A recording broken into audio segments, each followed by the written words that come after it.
As one of the world's wealthiest nations, there are few things Qatar can't buy.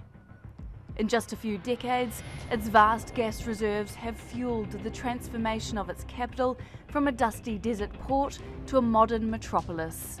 But last June, it came across a problem that money couldn't solve. Saudi Arabia, the United Arab Emirates, Bahrain and Egypt cut all diplomatic and trade ties with the Gulf state. Qatar was cut off, isolated, and it plunged the once brotherly unity of the Gulf states into disarray.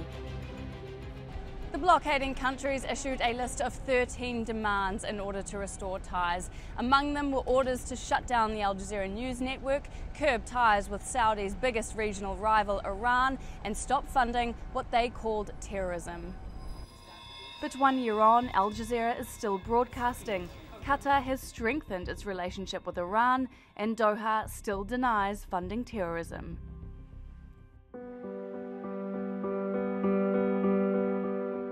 Here in the country's capital, Doha, resistance to the Gulf blockade has become an art form.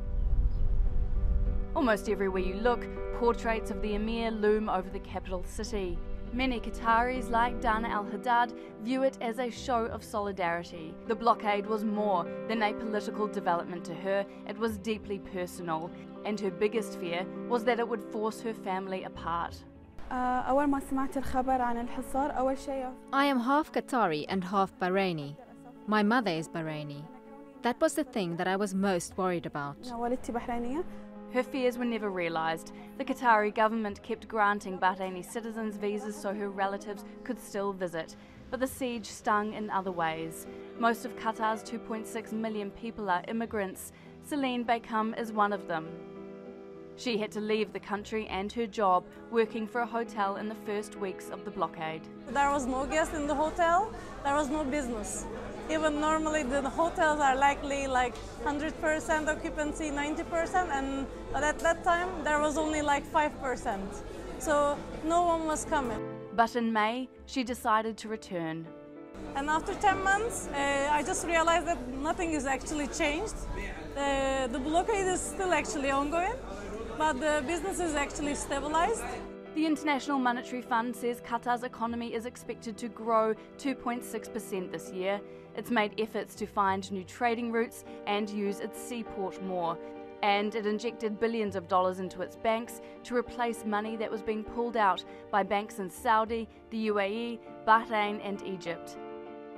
Together, these measures have all provided a cushion for Qatar's economy and slowed any further financial damage.